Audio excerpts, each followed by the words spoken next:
In sports, if you want to be the best, there are no off days. Well, hello, friends. Welcome to Nantz Week here on the No Off Days podcast. I am Scott Smith, and to my left, Chris Cato. We got BK in the booth, and we are ready to go. It is, the venerable Jim Nantz is in no greater demand than this week on the sports calendar as he finishes the Final Four and then looks ahead to the Masters. I mean, we celebrate this man, and that was his final Four as well. Yes, his calendar will be less full next year at this time. Because, now he's going home. He lives in Butler's cabin. I'm pretty sure. At least in my dreams, he does. So his last words on the Final Four in the championship game was, "Everybody has a dream. Everybody has a story to tell. Just try to find that story." And then he ends it with, "Thank you for being my friend." And then how about that? Estelle Getty comes out of nowhere along with the other Golden Girls. Thank you for being my friend. You will see the biggest gift. No, it was a beautiful tribute by him, and kind of sad to watch I think he started with the Final Four broadcast in 1986. Yeah. You mentioned going home to Butler's cabin. He's actually from Houston, which is where the Final Four. No, he's from Butler's cabin. Okay, all right. We won't let that Mr. dream Rogers. die. He lives in the fireplace He there. does. He comes down the chimney once a year. Like Santa Claus. Hello, friends. But no, it was nice, and he transitioned straight to Augusta. Well, I want to go over the most syrupy Nantz lines because Brian King, our illustrious producer, he's a Jim Nantz hater. I'm just going to call a spade a spade. Let's bring him in. Yeah, BK, you didn't know I was going to do this. We had wait a minute. We had a big discussion last night. It went into the wee hours of the morning, which they typically do. But this is when he dropped this bomb on me that he's not a Nantz guy, and I feel like it's because you're unpatriotic. Is that true?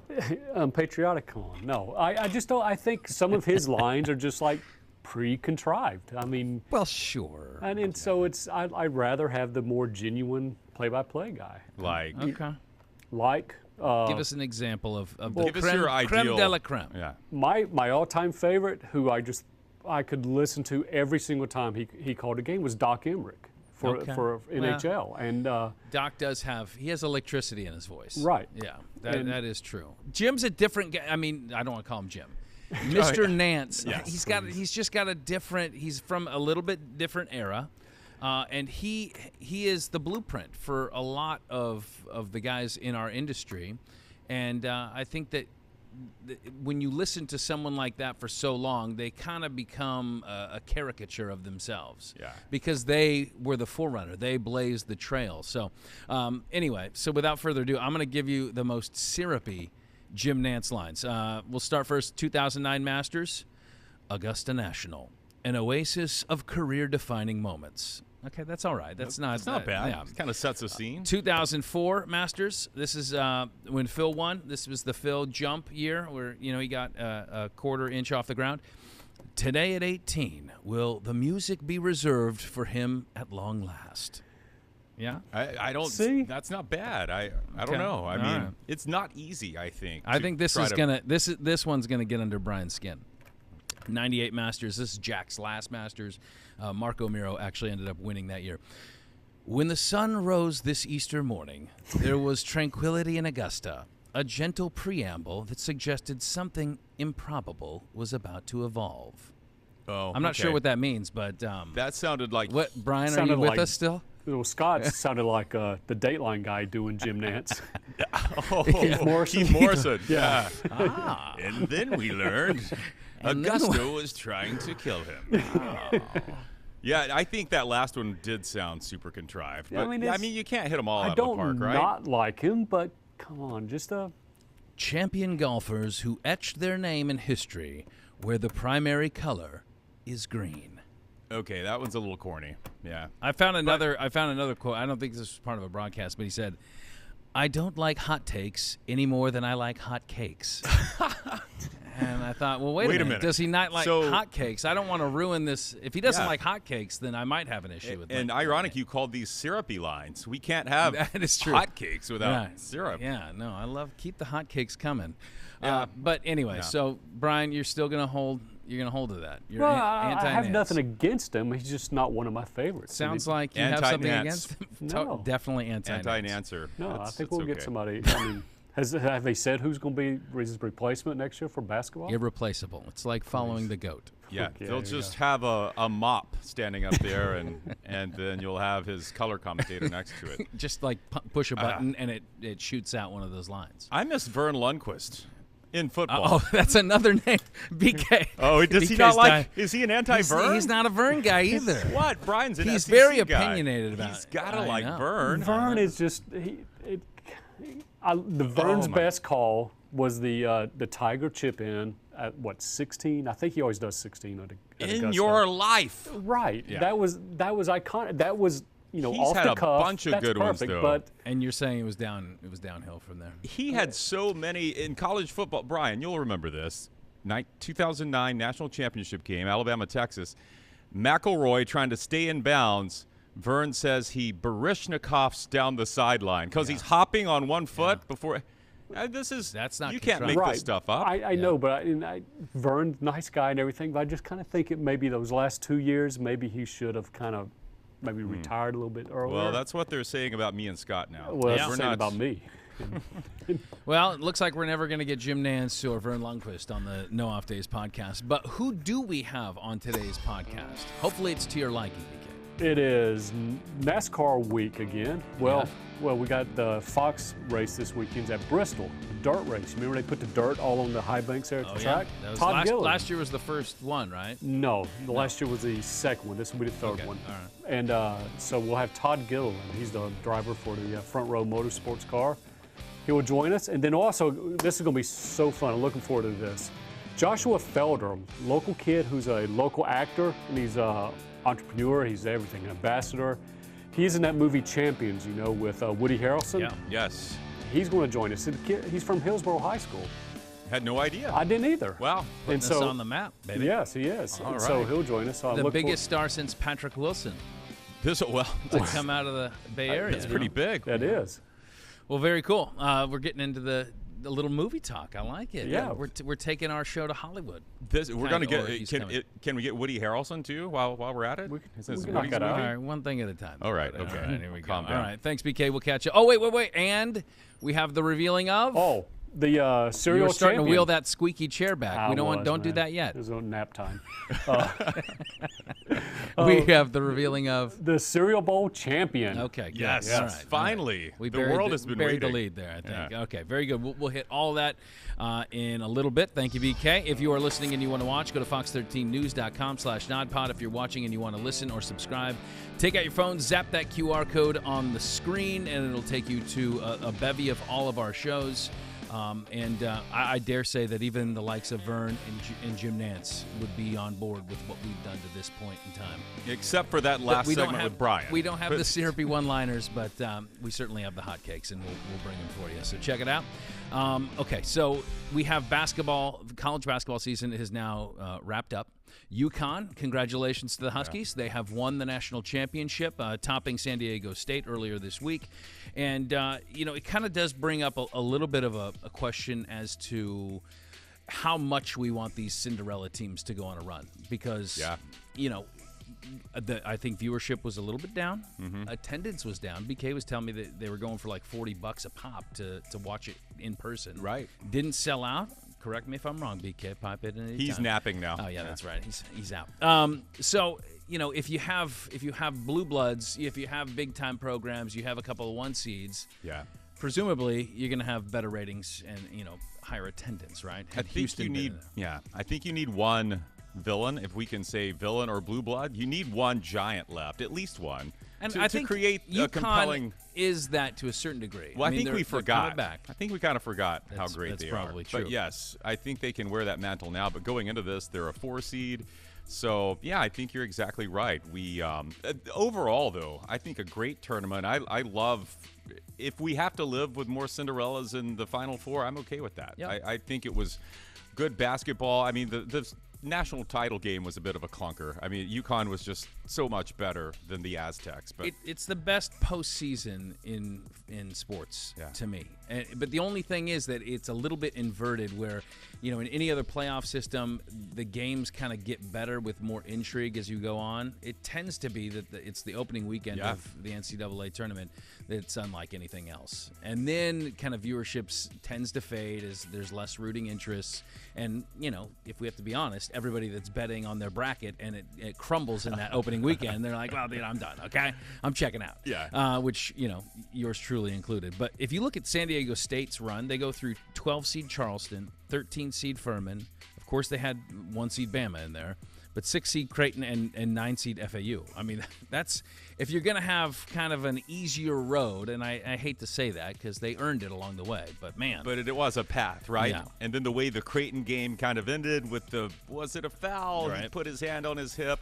Did you notice that highlight made it in one shining moment where they don't show the guy's game-winning free throw. They show the foul that maybe you should not have put him on the free throw line. I thought that was well. They know what they're doing. Yeah. They also had that one where the guy's face bounces off the ground. That was good. Yeah, that was an Alabama player on his face. How is his face? Grinding his the Alabama player was grinding the guy's face into okay. You know how we are. I mean, UConn dominated, man. I mean, their average margin of all their victories there was 20 points. Yeah. So I mean, they went out and they earned it. They took it. So congrats to them. On the women's side, LSU over Iowa, and LSU kind of a similar story. I mean, just beating up on teams. By the way, shout out to local product from Lakewood Ranch, LaDacia Williams, a member of the LSU Tigers. Okay. And so she is now a national champion. Nice. But afterward, the First Lady, Jill Biden, invited not just LSU to the White House, right? Like she said, hey, we can be friends. Come on, Iowa. You're welcome. Was an odd suggestion. I'm never going to accuse a first lady of any party of speaking out of turn, but she was giving a speech in Denver the other night, I guess, and said, yeah, I think we should invite Iowa too because they played such a good game. Now that's the problem that's where I had a little problem because yes, Iowa was amazing to watch in this tournament, and oh, by the way, inverse of the men's tournament, the women's ratings were off the charts, but in that championship game, Iowa did not play defense. I'm sorry, First Lady Biden, they did not play a really good game. Well, if Their you're looking defense for was her awful. for your college basketball analysis, you're probably looking in the wrong spot, yeah. Probably so. But wasn't it an odd suggestion, though, to think of this, the invitation to the White House is a long-standing tradition enjoyed for the champs. And it's been always for the champs. So that was a big leap there to go to. Let's invite Iowa. Across the aisle, right? Iowa, or maybe it's because Iowa is an early voting state. Like that's all I could figure. Like they caucus. There we go. See, now that anyone could be else. Yeah, but it made me think like, well, what other?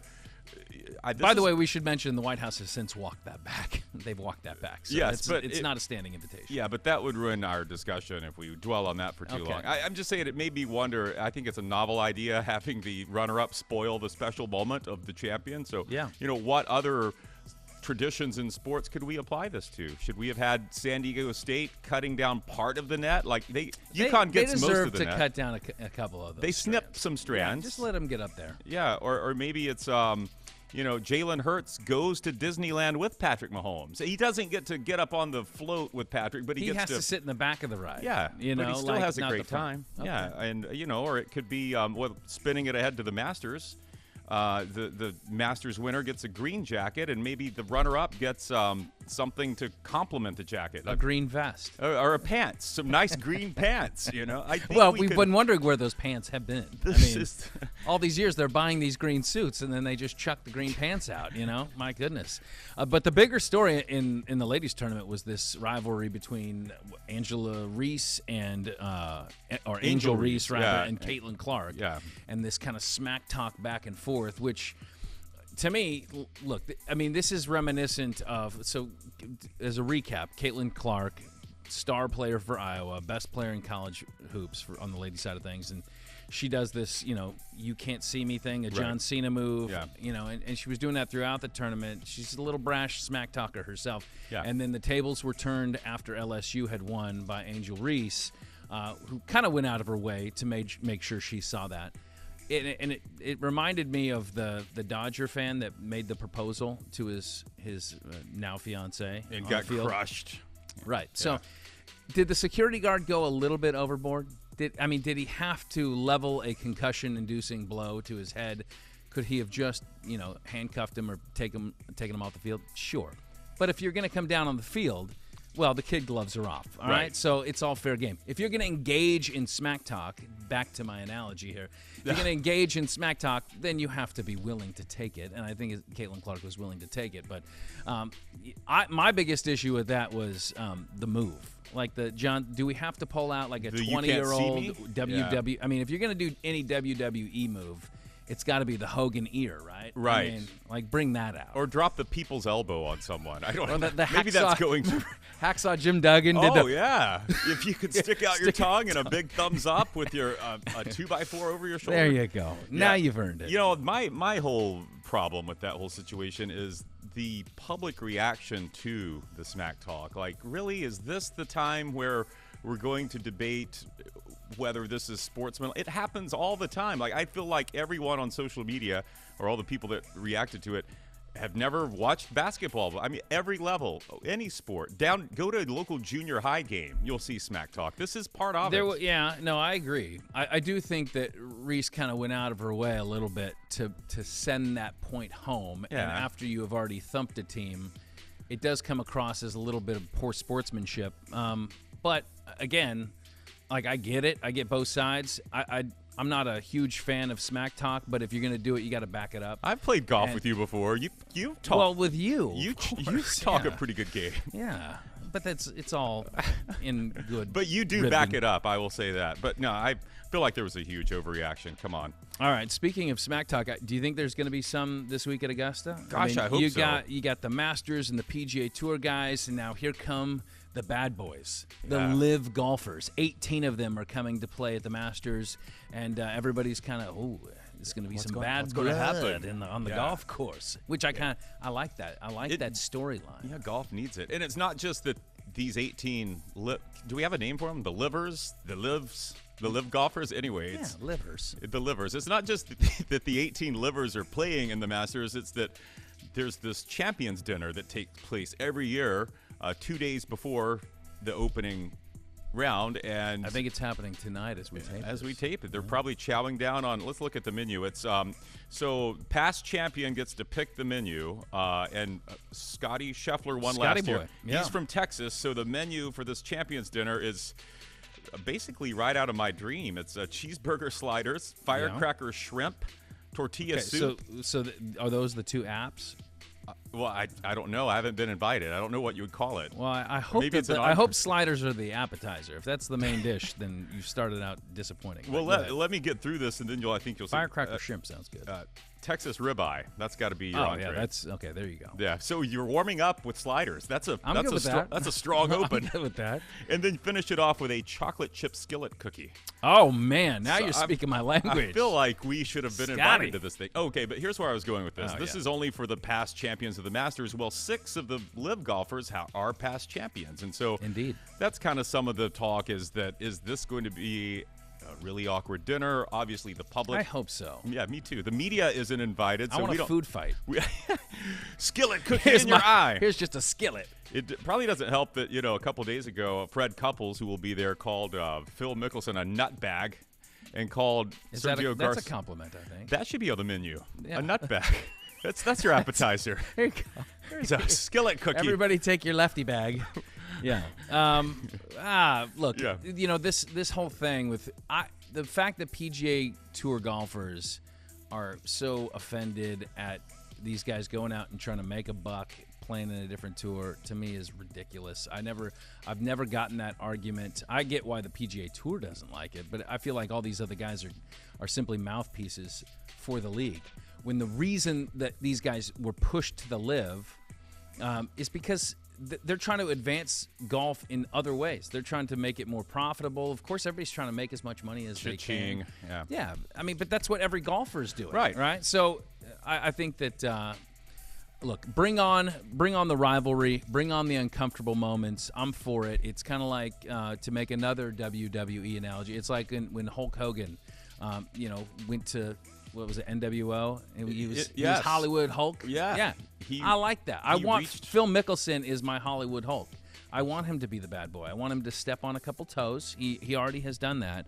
But, good for those guys. But we'll see. I think what will really be awkward is if one of these live golfers is in contention. Yeah. And I think there are some guys that could. Brooks Koepka's playing really good right now.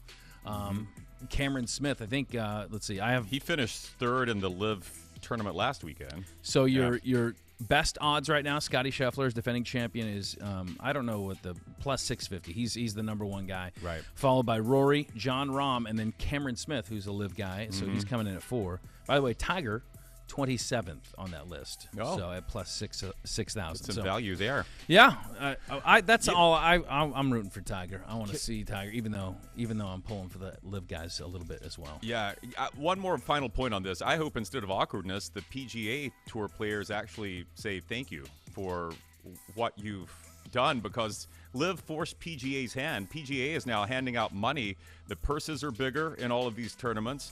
They're actually making more tournaments where the top players are playing each other. They created out of thin air this player impact fund that's already paid out $100 million to 40 players. Where was that money before? Yeah. I think Phil had a point when he said PGA might have been being a little stingy. Yeah, say thank you to the nutbag. All right, so Tiger he's just doing 4 events this year. He's dialed it way back. But in another sport, we see the guy that is the top of his field. He's not taking any days off after the name of this show. Joey Chestnut, the ultimate eating goat of all time. He's just doing kind of like one-offs. He went and performed, and I'm going to call it a performance. He ate wings in a timed fashion just for the Detroit Pistons in their locker room. And so he's doing like private shows for free. No, he's getting paid. I think he was representing like a nonprofit. Okay. But even that, he's eating for a good cause, and I'd love to eat for a good cause. Normally, it's just eating for my growing waistline, but I think he's getting ready. He's stretching out the old belly there for the Nathan's hot dog competition on the 4th. But I like the private showcase. He downs 38 wings in 3 minutes and 13 seconds. 313 is it's the area code in Detroit, so that's I believe that's why they did that. But he's just performing for the love of the game, and that's what we like, right? I mean, yeah, it kind of brings you back to the early days of eating competitions when you just did it because your buddies dared you. Exactly. Oh my goodness, I hadn't watched this video yet until just now as you were talking. Oh my gosh. Well, the players, the Pistons' faces, the looks of disgust. Oh, this one, I think that's their center. He is just, his eyes are huge. Oh my goodness. Yeah, it's a tough thing to watch. This guy just devouring this. And I'm trying to figure out, is he going, oh my goodness. He's putting entire, there's like he's 8 not wings. Eating bone. I don't think he's eating bones. 8 wings in his mouth now. Yeah. Well, that's part of the rules. As long as you can close the lips, I think, and the mouth is still in the food, that counts. He's getting a big round of applause. He's eaten a lot grosser things. I mean, even the hot dog competition, he's dipping that in the lemonade or the water. I mean, so I think wings are okay, but I think this actually undermines my big wing point that I've stood by for years now. Flats over the drums for sure, right?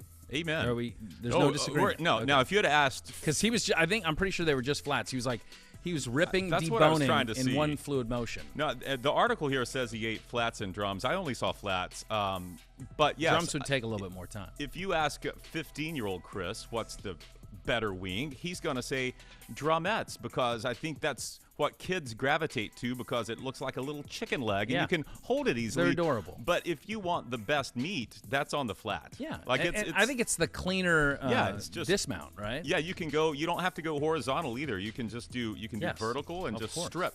No, I wouldn't trust anybody that went horizontal.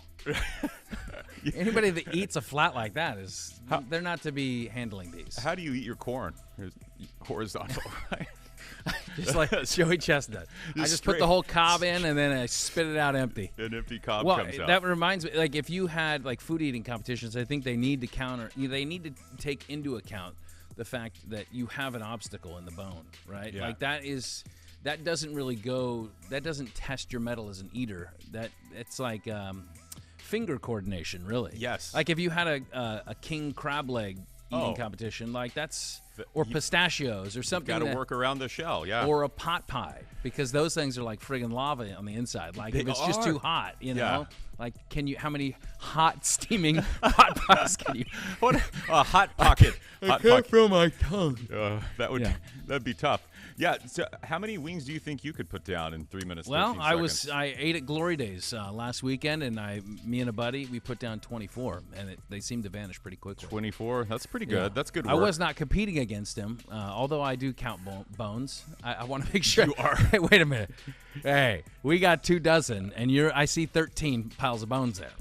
After you ate more than him, did you wave your hand in front of your face like you can't see me? I just Actually, dogged no, you. I could see more of you. You're growing in front of me as we speak.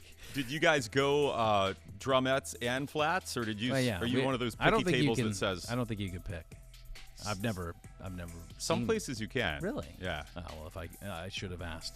Yeah. I usually just go off the menu. Well, that sounds like a good date you had with your friend. It was a fun time. Glad I was invited. Well, you were, but you decided to not show up. So, hey, what do you say we talk to somebody else? Not about wings, but maybe a little bit about racing. Love it.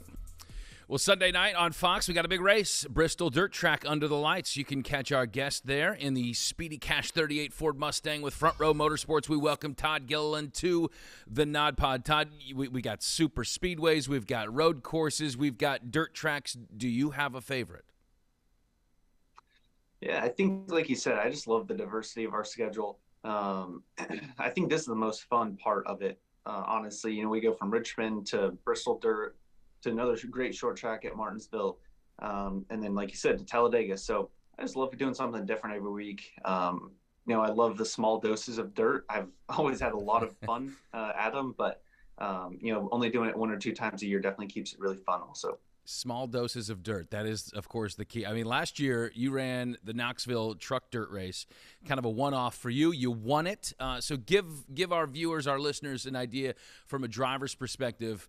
I know there's some sliding around, but what are the things that you kind of have to calculate when you're on the dirt track? Yeah, I think, really the tracks just change so much more than, anything we're used to. It's funny, on a asphalt track, you try and keep up with the racetrack on a pit stop, where on dirt it can change the lap time even by a second or 2 seconds. So that's just such a much bigger change than anything we go through on a week-to-week basis. I think that's the biggest thing, is just keeping up with where it's been and where it's going to go to. So all that stuff's easier said than done, especially from a guy that didn't grow up dirt racing or anything like that. So just kind of trying to learn as much as I can as we go on them. Is there a surface that you would like to race on that you haven't yet? Sand, mud, I don't know what they'll introduce, but is there something out there that you've thought, hey, that would be kind of cool? Yeah, this week, at least our stock cars don't do great in mud, that's for sure. Anytime the track gets too wet, the motors don't appreciate that. Right. It clogs up the rails pretty easy. But, like I said earlier, I think I just have such an appreciation for all forms of racing, really. I'd love to do more dirt racing and an actual dirt car at some point.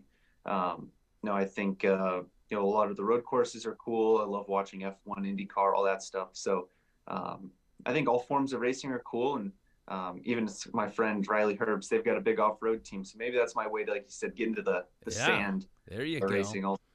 Well, you mentioned road courses, and you have a top 10 at COTA this year. You won it on in the Truck Series in 2021.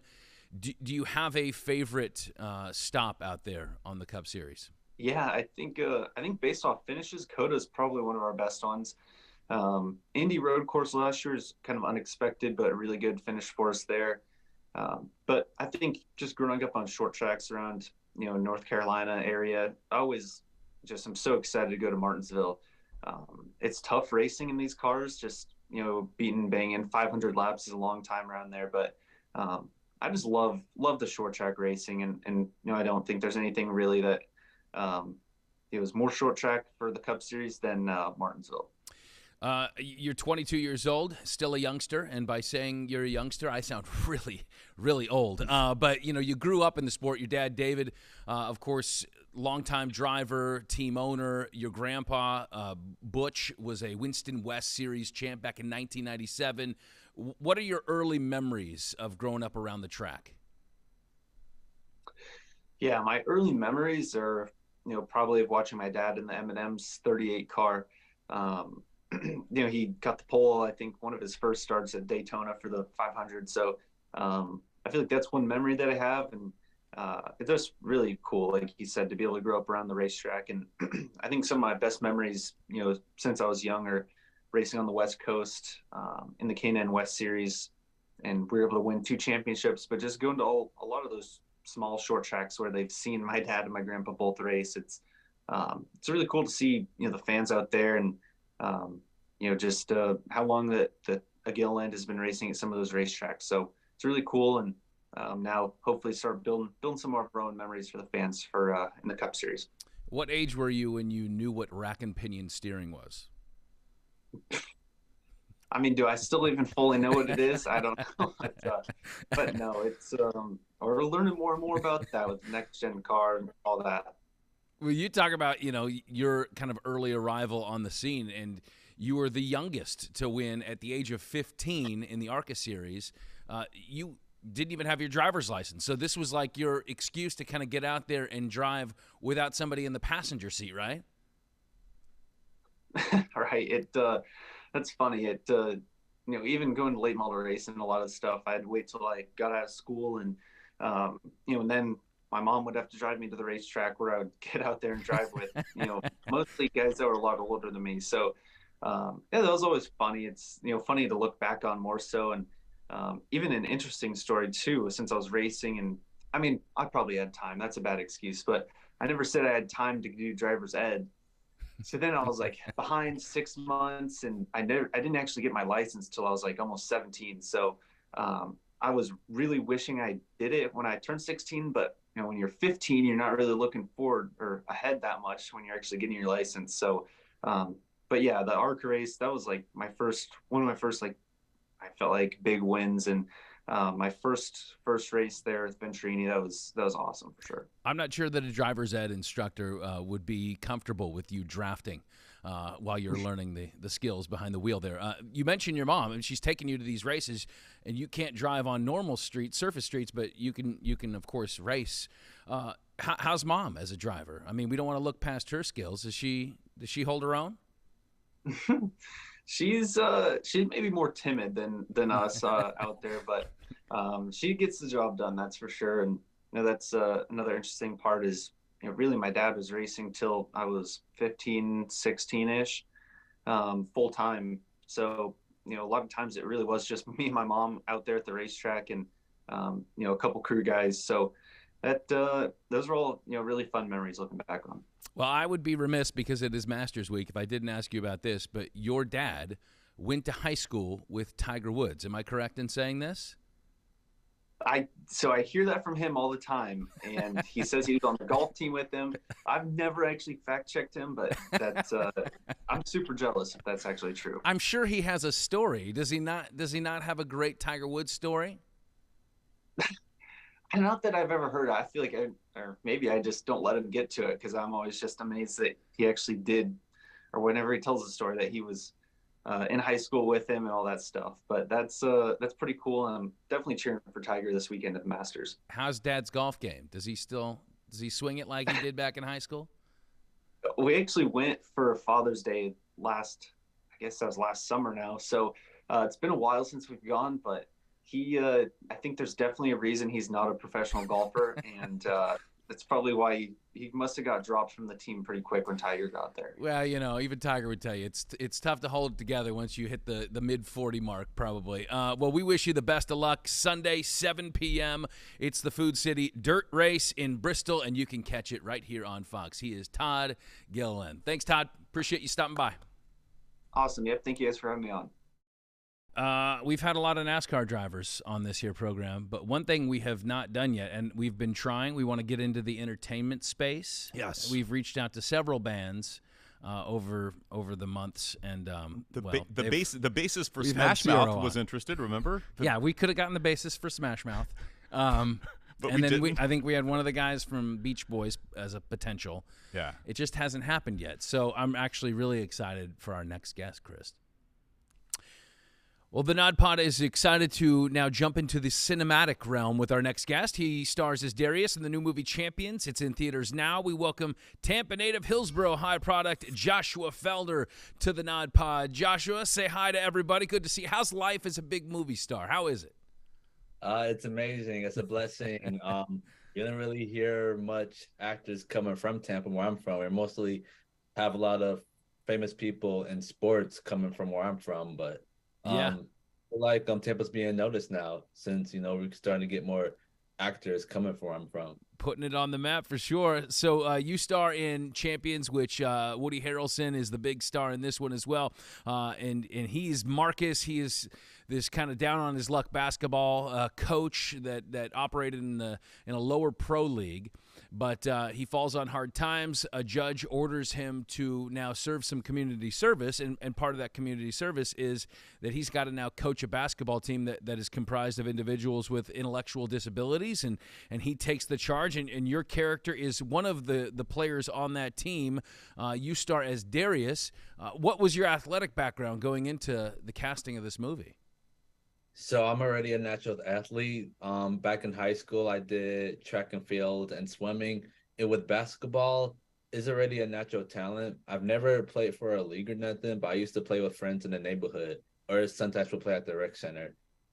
Very good. So how did this role come about then? How did they find you, and how did you find them?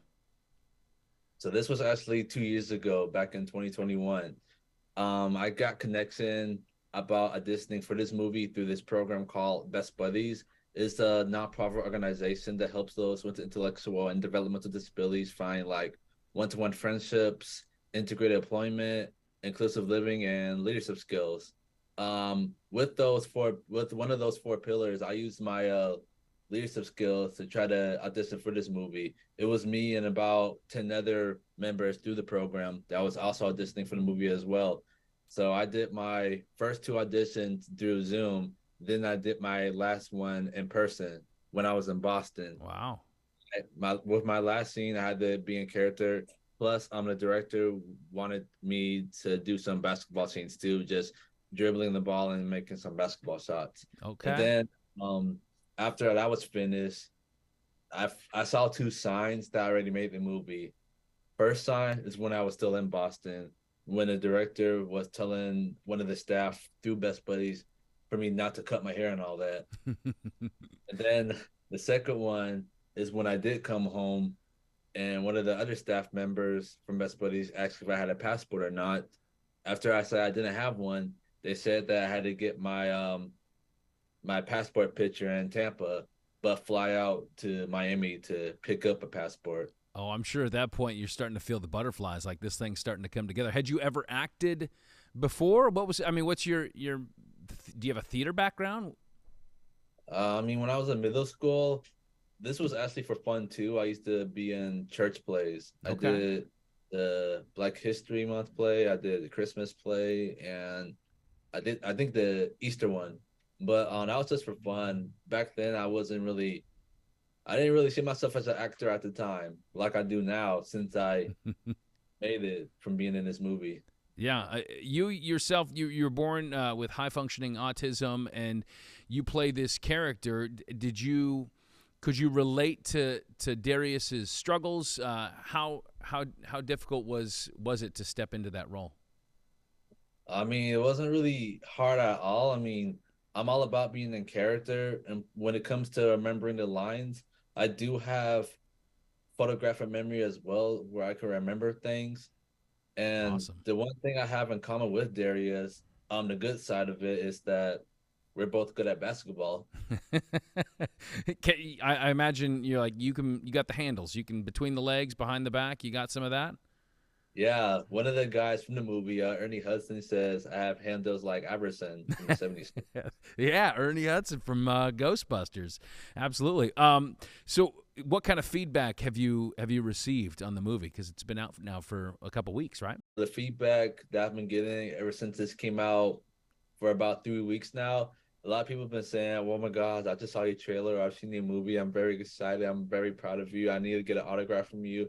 And a lot of Best Buddies chapters from other states, because I said it's worldwide, they've been wanting me to come out to their movie theaters, their movie screenings and premieres, so that I could show love and promote the movie, and also spread inclusion and have other people feel inspired from the film. So what surprised you most about the movie making process? I mean, were you starstruck when you saw some of these guys, when you stepped out on set for the first time? What surprised you about the movie making business? So when I was flying to Canada, because this was filmed in Winnipeg, Canada, I had to fly out and be there for 2 months. The person that I was mostly starstruck about was meeting Woody Harrelson, because I've been a fan of his movies since high school, actually. What was your favorite Woody Harrelson movie? There's two that's my favorite. The first one is, of course, White Man Can't Jump, with him and Wesley Snipes. Oh yeah. And one of my other favorite ones when I was a teenager in 2012 was the beginning of Hunger Games, if you remember that movie. Oh, absolutely. Yeah. Woody's been around for a long time. I mean, I remember him first from Cheers. So yeah, I've seen him in a lot of things, but those are a couple of the good ones as well. So how do you hope this movie impacts those young men, young women, kiddos that are dealing with disabilities? How do you think this is going to hit home for them? I definitely want this movie to help inspire them, which I feel like it has been. And I also want this movie to help motivate them and not have their disabilities limit them from doing the things that they love the most. And I take it that you've also had a unique opportunity to perform in a halftime show at the Super Bowl as well. So this is not just a one-shot deal. Yeah, this was also 2 years ago. This was actually 2 years before we even knew about Champions. So I actually got this opportunity from Best Buddies as well. And that was, you performed here in Tampa, right, with The Weeknd? Yeah, my hometown. The good thing about it is performing there and the Bucks winning, because I'm a Bucks fan. No doubt. How are the Bucks going to do this year, Joshua? We have to see. We just got a new quarterback, Baker Mayfield, and we have to see who we pick up in the draft. Yeah, no doubt. That's coming up here quick. So tell us about what your hopes and your dreams are for the future. Do you want to stick with acting? Do you have hopes to get back into another one, or do you have other plans? I feel like the acting industry is a new calling for me, and I still want to continue to educate other people about how people with disabilities, their disabilities doesn't define them, and how we should be accepted and how we should have our voices heard more in the community. As a Best Buddies Global Ambassador and board member, that's my career. I just like helping other people. Well, your star is on the rise, and we can't wait to see where it goes. Go out and check out Champions. It's in theaters now, and that is Joshua Felder, star and hometown product here in Tampa Bay. All the best of luck, Joshua. Thank you so much for joining the No Off Days podcast. Thank you for having me. Chris, I know you're still bent about not joining me for Wings, so if you'd like, you and I can go catch the movie Champions. You want to do that? I'd love to do that. All right, let's go see that. Thank you, Scott. That makes me feel so much better about our friendship. We'll get wings afterward. Could we have a bowl of cereal during our movie? I don't know if the people around us would appreciate the crunching, but who cares about them, right? All right, so this is the big reveal. You guys have kind of ridden this train with us for the last, has it been a month? Yeah, whenever the NCAA tournament started. So, yeah. Where we started the Sweet 16 cereal bracket, and so much engagement, so much participation and precipitation and perspiration as well. As we started with 16 cereals, we were the selection committee, and then we narrowed them down week by week. Each vote mattered. Each vote counted. We had a lot of folks here at the station that were maybe unusually interested in yes. it. They've never cared about anything else we've done, but now all of a sudden they're locked in. So let's go back and show you kind of where we started from. And here is the unveiling of this last week's bracket. So this was the cereal bowl, the first ever cereal bowl, and it came down to Cinnamon Toast Crunch, who was a 1 seed overall, and then Frosted Flakes, a classic cereal that we ate as kids. Not our favorites. We've been on record saying that. We seeded them 7. We were the seeded. Yeah. Frosted Flakes was a 7 seed. And I thought we were being generous, probably, if I had to be honest. Yeah, but we may have given Frosted Flakes an easier path in that. I don't know. But this is what we wound up with. All right. Let's reveal our winner. Oh, come on. Oh, Yes! it is Cinnamon Toast Crunch. And you know what? The numbers are in, Chris, and this was the closest yet. It was 51% to 49%. Wow. So, I mean, I know those people that were punching away for Frosted Flakes to get in there, but you can't take down greatness. I mean, Cinnamon Toast Crunch is a dynasty. And you think about the marketing dollars that have gone into Tony the Tiger. Have you ever seen a Cinnamon Toast Crunch commercial? No. No, I've never seen one. Never seen. I don't know what they have. Their mascots now are the squares, the toast. Yeah, horrible mascot. And this is their mascot for our. Yeah, look at that. Look at the back of that box. This is no time. Money was wasted to put that on the back of the box, but nobody cares. Everybody knows how good it is, and the taste, it speaks for itself. It the does. The quality of the cereal speaks for itself. So, yeah. No, I'm all right. We're done with Frosted Flakes. Sorry. They're Tony. not great. They're off the table. So yeah, I mean, how do we want to celebrate this occasion? Because I feel like making it this far. We can't cut down nets. Well, I think we should eat some more of it. I think want just handfuls? I didn't bring any bowls or milk, but wow. You know, as you and I analyzed many times during this whole tournament run, the best thing about the Cinnamon Toast Crunch is the milk that it leaves afterwards. So we don't have that today. It went rotten. We have zero milk. Yeah. I want to spray this all over you, but I don't want to have to clean it up. I don't want to have to clean it up afterwards. You'll be doing that. Yeah. No. This is. Should we talk about the nutritional facts? No, we don't look at that. We don't want to know. All right. So I'm gonna get in there.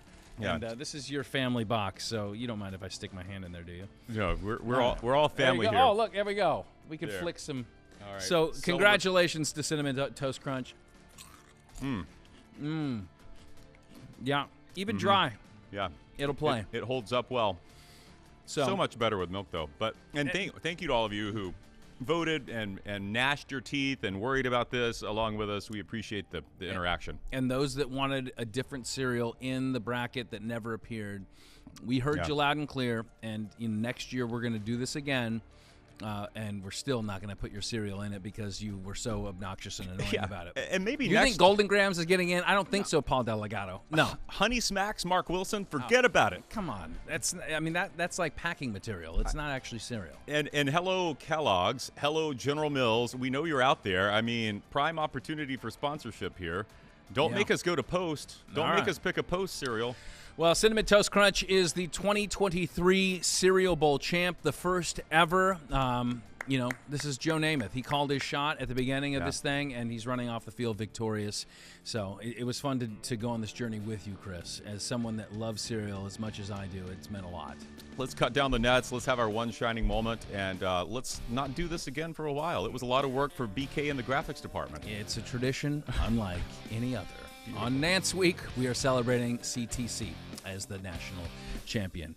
Until the next time we are on, there are no off days.